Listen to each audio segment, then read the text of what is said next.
Welcome to the dialogue room, जहाँ बातें होती हैं अनसेंसर्ड, ड्रामा मिलेगा अनफिल्टर्ड और कहानियाँ थोड़ी पुरानी बट फुल ऑन फिल्मी कहानी। I am your host Tanishka and I am Jasina. आज हम एक बहुत ही खास कहानी सुनाने वाले हैं, एक ऐसे जवान की जिसका नाम है अरुण खेतरपाल। सिर्फ 21 साल की उम्र में इस जवान ने अपने देश के लिए एक बलिदान दिया जो हम सबको हमेशा याद रहेगा। Arun Khetarpal was not just a soldier. He was the youngest recipient of India's highest wartime gallantry award, the Paramveer Chakra. His story is about courage, leadership, and ultimate sacrifice, and it continues to inspire generations. और इसी कहानी को आज हम याद कर रहे हैं क्योंकि ये सिर्फ इतिहास नहीं, ये हिम्मत और देशभक्ति का एक सबक है। So the question is, who was Arun Khetarpal? Arun Khetarpal एक ऐसे परिवार से आए थे जहां सेना का रिवाज था। उनके पिता भी आर्मी में थे। बचपन से ही उन्होंने डिसिप्लिन और देशभक्ति को समझा। He joined the National Defense Academy and was commissioned into the 17th Pune Horse Regiment. Even as a young officer, he was known for his courage, discipline, and quick thinking. और बचपन से ही वो शरारती और उत्साही थे, पर बहुत जिम्मेदार भी। उनके टीचर्स और साथी हमेशा उनके हौसले की तारीफ किया करते थे। He had a strong sense of duty and responsibility, and his peers already recognized him as someone who could handle extreme pressure at a very young age. और यही क्वालिटीज आगे जाकर उन्हें जंग के मैदान में एक हीरो बनाती हैं। 1971 की जंग भारत और पाकिस्तान के बीच एक बहुत ही इम्पोर्टेंट टाइम था, जिसकी वजह से आखिरकार बांग्लादेश came into existence. ये जंग ईस्ट पाकिस्तान में हो रहे अत्याचार और लिबरेशन मूवमेंट के कारण शुरू हुई थी। वहां के लोगों पर भयंकर अत्याचार हो रहा था और उन्होंने आजादी के लिए स्ट्रगल शुरू की।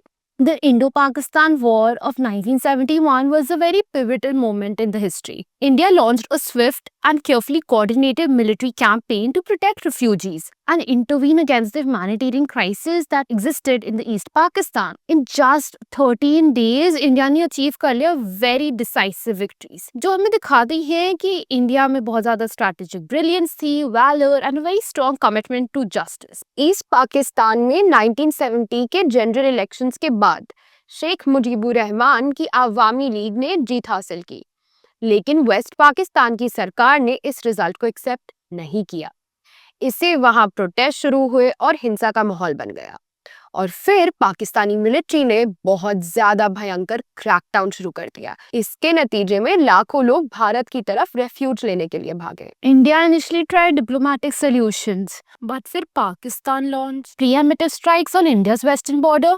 Full-scale war broke out. The war had basically two major fronts, Eastern and Western. Eastern front में इंडिया ने तेजी से मिलिट्री एक्शन लिया और ढाका और दूसरे मेजर सिटीज को लिबरेट किया। वेस्ट फ्रंट में बसंतर सेक्टर और राजस्थान जैसे एरियाज में इंटेंस फाइटिंग हुई। लोंगेवाला का बैटल इस जंग का एक आइकॉनिक मोमेंट बन गया, जहां इंडियन ट्रूप्स ने पाकिस्तानी टैंक और इन्फेंट्री अटैक को सक्सेसफुली रोका।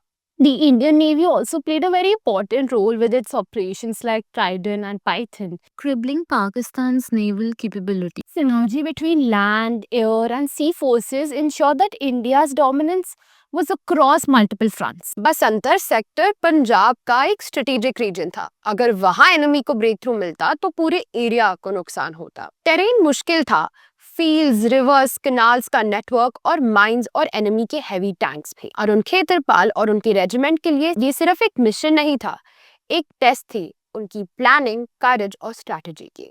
The stakes were extremely high. Even a small mistake could have led to heavy losses and disrupted the Western Front.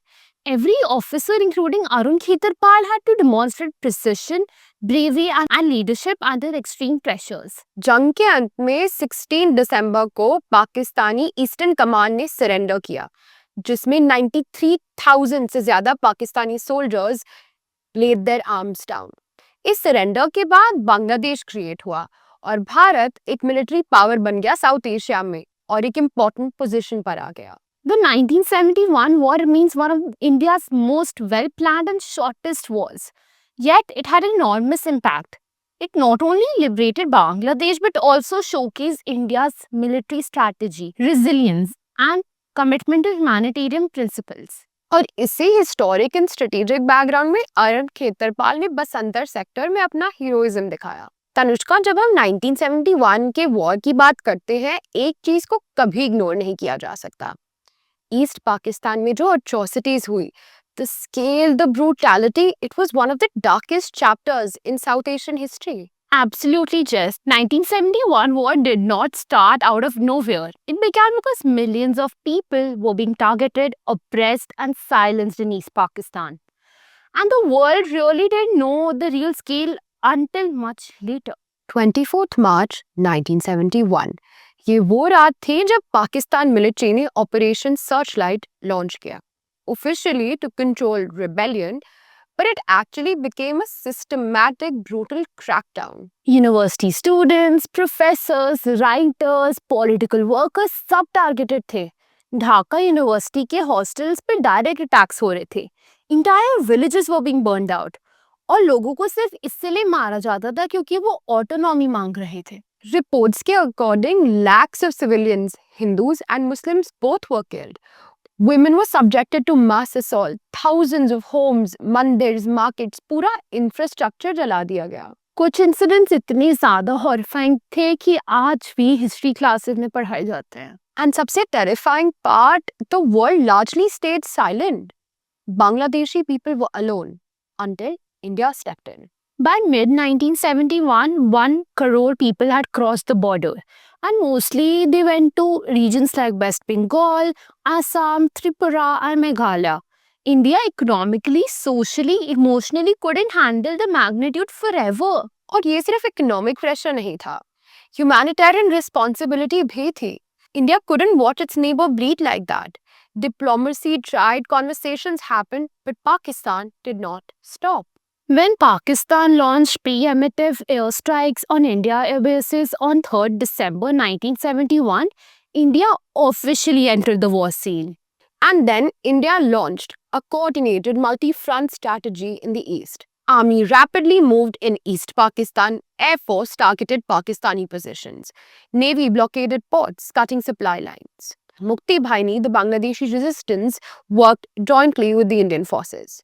सब इतना फास्ट हुआ that the world was stunned. 13 days में war खत्म हो गई। 16 दिसंबर 1971 में पाकिस्तान के ईस्टर्न कमान ने फाइनली सरेंडर कर दिया ढाका और वर्ल्ड मैप पर एक नया देश आ गया, Bangladesh, free, independent, but after unimaginable suffering. Tanushka, अब तक हमने 1971 की वॉर और ऑपरेशन सर्चलाइट की बात की, बट ऑनेस्टली ये सब एक दिन में एक्सप्लोड नहीं हुआ था। इसके पीछे पूरे 24 साल का प्रेशर कुकर था। बिल्कुल, पाकिस्तान 1947 में 2 देशों में डिवाइड हो गया था, eastern and western Pakistan. Thousands of miles दूर, एक दूसरे की लैंग्वेज के बारे में कुछ नहीं पता, कल्चर अलग है, लैंग्वेज अलग है, आइडेंटिटी अलग है, सिर्फ रिलीजन कॉमन है। और एनालिस्ट उस टाइम से कह रहे हैं ये अरेंजमेंट नहीं टिकने वाला, बिकॉज एक यूनाइटेड कंट्री सिर्फ मैप से नहीं बनती, रिस्पेक्ट से भी बनती है। सबसे पहले आग भड़की लैंग्वेज से। वेस्टर्न पाकिस्तान उर्दू बोलता था, ईस्टर्न पाकिस्तान बंगाली बोलता था। दिसंबर 1947 में ढाका यूनिवर्सिटी के स्टूडेंट्स प्रोटेस्ट पर उतर आए, बोले कि Bengali should be our official language. और फिर मोहम्मद अली जिन्ना खुद ढाका आए मार्च 1948 में।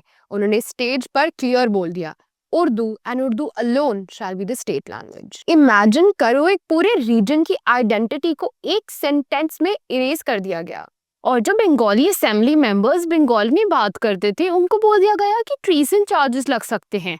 लैंग्वेज सिर्फ जुबान नहीं होती, वो इज्जत, पहचान, कल्चर होती है। इस इंसल्ट से शुरू हुआ भाषा आंदोलन इन 1952, ईस्ट पाकिस्तान का पहला रेजिस्टेंस मूवमेंट। एक्टिविस्ट को गोलियां मार दी गई, लोग शहीद हुए और यहीं से बर्थ हुआ अवामी लीग का, led by Sheikh Mujibur Rahman. Language के अलावा कल्चर का भी बहुत बड़ा क्लैश था। East Pakistan pure Bengali culture, one strong identity, one share history. West Pakistan mixed ethnicities, Punjabi, Sindhi, Pashtun, Baloch. और फिर पॉलिटिक्स, आर्मी, पावर सब वेस्टर्न पाकिस्तान के हाथ में था। East Pakistan was treated just like a colony. और सबसे शॉकिंग चीज 1947 से 50 अर्ली इयर्स में ईस्ट पाकिस्तान वेस्ट से ज्यादा प्रॉस्परस था। ज्यादा पॉपुलेशन, ज्यादा रेनफॉल, ज्यादा fertile lands, a higher GDP, better schools, more colleges. East Pakistan के पास जूट इंडस्ट्री थी जो पाकिस्तान का सबसे बड़ा एक्सपोर्ट भी था। पर फिर भी इंडस्ट्रियलाइजेशन वेस्ट पाकिस्तान में हुई। पोर्ट्स वेस्ट में थे, रेलवेज वेस्ट में थे, इन्वेस्टमेंट वेस्ट में थी। ईस्ट पाकिस्तान टैक्स देता रह गया, एक्सपोर्ट देता रहा, लेकिन रिटर्न ऑलमोस्ट नथिंग। एक तरफ से ईस्ट पाकिस्तान के रिसोर्सेज की वजह से वो एक कॉलोनी बन के रह गया जहां से पैसे निकालो और वेस्ट पाकिस्तान की डेवलपमेंट में लगा दो। बाय 1970 वेस्ट पाकिस्तान का पर कैपिटल इनकम कुछ 62% हायर हो चुका था। ईस्ट पाकिस्तान के पास कुछ भी नहीं बचा था। फिर आया 1970 का इलेक्शन, पाकिस्तान की हिस्ट्री का सबसे fair election. Awami League swept east Pakistan 170 seats. West Pakistan की पीपीपी सिर्फ 81 सीट्स ले पाए। डेमोक्रेसी क्लियरली कह रही थी prime minister should be Sheikh Mujibur Rahman. लेकिन वेस्ट पाकिस्तान ने बोला no, martial law was imposed. Awami League का रोल करने ही नहीं दिया जा रहा था। ये वो ब्रेकिंग पॉइंट था जहां लोगों ने कहा अब बस। शेख मुजीब ने 6 पॉइंट चार्टर दिया, कंप्लीट ऑटोनॉमी की डिमांड रखी। 50,000 लोग ढाका में प्रोटेस्ट कर रहे थे, सिविल डिसोबीडियंस मूवमेंट लॉन्च हो गया। और फिर मार्च 25 को 1971 में ऑपरेशन सर्च लाइट, जिसने सारी आग को जंगल की तरह फैला दिया। वायलेंस इतना ब्रूटल था कि 1.5 मिलियन रेफ्यूजीज मई 1971 तक इंडिया आ गए। दिसंबर तक ये नंबर 10 मिलियन हो गया। मॉडर्न हिस्ट्री का सबसे बड़ा रेफ्यूजी क्राइसिस। इंडिया के पास रेफ्यूजी लॉज नहीं थे, बट फिर भी 825 रेफ्यूजी कैंप्स बने गए। 19 कैंप्स जहां 50,000 लोग रह सकते थे। 5.5 बिलियन यूएस डॉलर की इक्विवेलेंट लोड के हिसाब से। पर इंडिया ने मोरली स्टैंड लिया। अगर ह्यूमैनिटी मर रही थी तो हम चुप नहीं रहेंगे। And Jessera, this is the background of ICIS. The war, yes, but also the untold pain behind the war. Exactly. War is never about borders. It's about people, their stories, their wounds, their courage. 1971 reminds us that sometimes humanity demands action. Another interesting thing was that the Joy Bangla movement तब तक survive नहीं कर सकता था जब तक India support नहीं करता। मुक्ति भाईनी के पास विल थी, but full army, air force, navy कुछ नहीं थी। बसंतर सेक्टर में दिसंबर 15-16 के पास एक बहुत बड़ा अटैक हुआ। पाकिस्तानी फोर्सेस ने अपने टैंक्स और इन्फेंट्री के साथ काउंटर अटैक्स किए। अरुण खेतरपाल जो सिर्फ 21 साल के थे, अपने रेजिमेंट के साथ फ्रंट लाइन पे थे। Despite being a young officer, Arun did not hesitate. He drove his tank forward under heavy enemy fire, ready to protect his comrades and hold the strategic position. उन्होंने अपने tank से enemy tanks को गिराया और destroy किया और enemy को रोके रखा। उनका फोकस सिर्फ अपने मिशन पर था, अपने साथियों को बचाना और बसंतर सेक्टर में पोजीशन होल्ड करना। His tank was hit multiple times, but he refused to retreat. Even when ordered to abandon his tank, he reportedly said, "My gun is still working, I will still fight." This courage allowed his squadron to rejoin and hold the line. Arun ने हर attack का सामना किया, mines और heavy artillery के बीच, और हर step पर enemy को हराया। उनकी ब्रेवरी और लीडरशिप उनके रेजिमेंट के लिए एक मिसाल बन गई। He destroyed around 10 enemy tanks that day, preventing a breakthrough that could have endangered the entire sector. His actions were not just brave, they were decisive. उनका फाइनल स्टेटमेंट हीरोइक था। जब उनका टैंक फुली हिट हो गया, फिर भी उन्होंने fight continue की। उनका डेडिकेशन और करेज हर किसी के लिए इंस्पिरेशनल है। Even in the face of overwhelming odds, Arun Khetarpal's presence of mind and fearless actions made a crucial difference. He showed that courage is not about age, it's about heart, focus, and the willingness to sacrifice everything for others. और इस bravery के चलते अरुण खेत्रपाल की कहानी आज भी हम सबके लिए एक इंस्पिरेशन है। उन्होंने सिर्फ एक टैंक नहीं, अपने देश के लिए अपनी हिम्मत और सैक्रिफाइस का एग्जाम्पल दिया। बसंतर सेक्टर में अपना हीरोइज्म दिखाने के बाद अरुण खेतरपाल अपने ही टैंक के अंदर शहीद हो गए। सिर्फ 21 साल की उम्र में उन्होंने एक ऐसा बलिदान दिया जो हम सबको हमेशा याद रहेगा। He was posthumously awarded the Paramveer Chakra, India's highest military honor for bravery in the face of enemy. Arun Khetarpal remains the youngest recipient of this prestigious award, a true symbol of courage and sacrifice. 1971 में भारत ने east Pakistan, जो आज बांग्लादेश है, को आज़ादी दिलाने में मदद की। तब लोगों को एक नई शुरुआत मिली, एक नई आशा मिली। लेकिन आज 50+ years later उन आइडियल्स को आज भी चैलेंज किया जा रहा है। Recent reports suggest that even after the political upheaval in Bangladesh in 2024, religious minorities like Hindus, Christians, and other marginalized groups have faced attacks, displacement, and intimidation. Thousands of families reportedly fled their homes, and temples and churches have been vandalized. ये सिर्फ एक या दो incidents की बात नहीं है। Reports के अकॉर्डिंग कई डिस्ट्रिक्ट्स में मंदिर और चर्चेस को नुकसान पहुंचाया गया और लोगों की जिंदगी खतरे में पड़ी।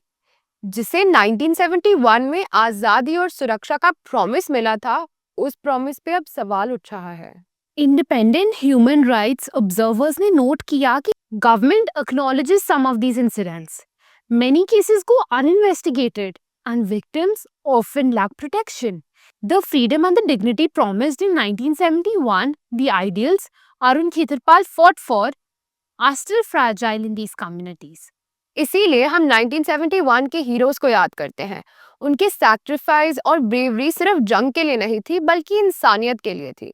और आज भी हमारी जिम्मेदारी है कि हम इस इंसानियत के साथ खड़े रहें। 2025 के नवंबर में बांग्लादेश से एक और खबर आई जो बहुत ही सेंसिटिव है।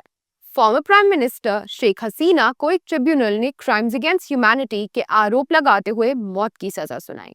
उन्होंने अपने देश से भागकर इंडिया में रेफ्यूज लिया। Bangladesh has officially requested India to extradite Sheikh Hasina so she can face her sentence. India has stated that the request under careful reviewing, considering legal, humanitarian and diplomatic obligations. ये situation सिर्फ एक political case नहीं है, ये human rights और diplomacy का मुद्दा भी है। अगर एक देश अपने लीडर को शरण देता है तो क्या वो इंसानियत और कानून के नॉर्म्स को फॉलो कर रहा है या रीजनल स्टेबिलिटी पे फोकस कर रहा है? Honestly, it's like a complex balance.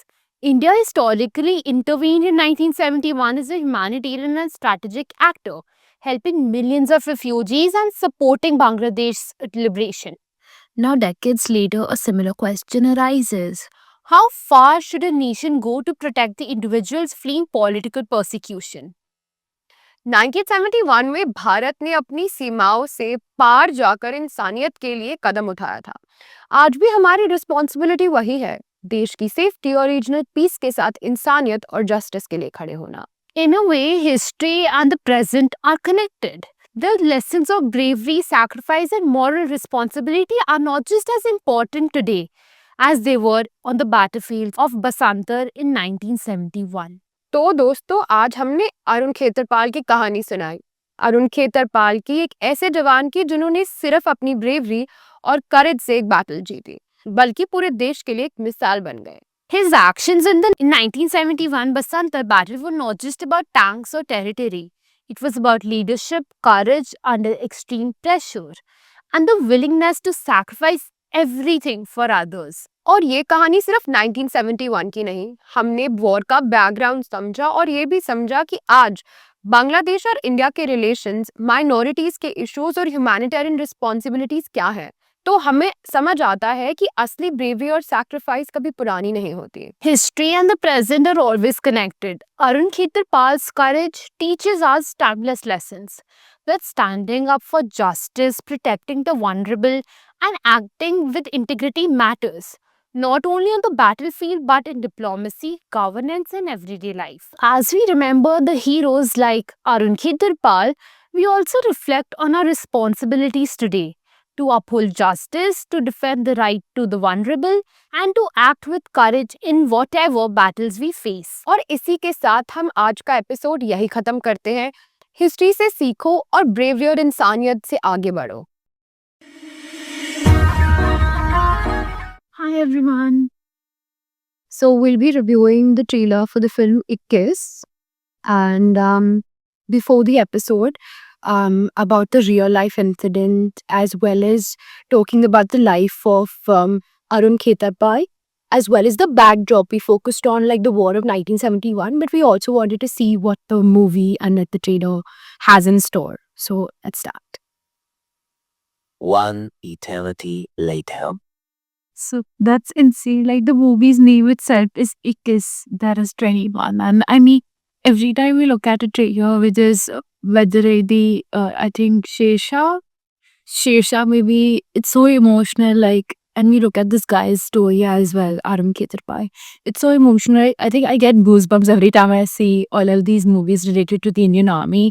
It's so deeply emotional, sacrificing your life like that. It's insane. And like, it's so weird. Like, we're 21 olds as well, right? And to think about how this man was in battlefield and he was so determined about everything that even when his tank was burning, he said, I have a gun that's working, which is, I am at a loss of words, honestly. Even on his birthday, he's like, the war's gonna start. And I mean, you need that kind of determination to do things. And the kind of hope that he has for his own country is insane. Like the kind of work he has done. I think we all look forward to movies like these because they talk a lot about how we think about our nation and how we feel about our nation. And especially like 1971's war. Like, I had watched the movie Raz and I read the book as well. And that to understand how many people were involved in the backdrop of what came to be the existence of a nation, and with the recent news that we've been hearing about Bangladesh, about it transcending into mayhem, there's so much that's going on there. And when stories like this come out, it feels so surreal, and it also feels sad that people who've laid like a lot of people have laid their lives down for a nation to have occurred, for stability to arise, and to ensure that the South Asian region flourishes. And when politics gets mixed up with a lot of different things, with religion, um, nations that were built sort of collapse, and that also feels really, really sad. But I love the way that they've acted, and I also feel really, really, really emotional and happy that Dharmender, yeah, G is also in the movie. He recently passed away, and to see him on the screen for the last time, this is going to be his last movie. Is also, it must be emotional. But Very definitely. For I think whosoever's like really attached to the Indian cinema, it's gonna be very emotional. And the movie itself is very emotional. And the kind of character that Dharmender is also playing is of a father, right? And I think it's gonna be something that everyone will look up to. So we're super excited for the movie. As yeah. Yeah, that's it. And I think his bond with the girl as well. Yeah. I feel like every movie, it does have like that love angle as well attached. But I think it's very important because it gives a human touch. yes, yeah, 101%. It gives us a more holistic picture. We understand the family, we understand the war that happens. I really find this particular story interesting because of one more reason. Because we usually see, like when in battlefields, we were talking about the infantry and stuff like that, but this is very specific to him and the connection between his tank, which is a piece of artillery. And that's something that hasn't, I don't think we've seen something like that before. And the way that he's told by his seniors in the armed forces to take care of his tank, and even till the last minute, which is something that is so interesting that it carry forwards throughout the movie, wherein his tank is burning and he still decides to stay inside his tank because that was the piece that protected him in a way, and that is something that you're so attached to. So that also seems like life full circle in some ways. This is yeah. So I think one of the things is that Abhi, like what I feel is that we need a lot of people who need to get into Indian Army. They need younger, brighter minds, right? And I think these movies are like in a way promoting that as well, because if a 21-year-old can go and join the army for his country, I think it's like a way that I think movies do really play a role. People end up enrolling themselves because they feel that there is a sense of responsibility and patriotism aa jati. So I think, yeah, and serving the country is the biggest thing you can do. Yeah, and yeah, that's our review for now. We really loved watching the trailer. We think everybody's done a good job. From the trailer, we think the cast has done a great job. The story seems to be very well rounded and put together in a great manner. It's very like easily you can understand it. It's still helping us out. Yeah, we really liked it. Now you can Go and watch the real movie, and I think we'll do the same thing soon. yeah. But here was the trailer review for now. Thank you. Bye bye. And that's it from our side at the dialogue room. Till then, stay curious, stay royal, and always keep the dialogue alive.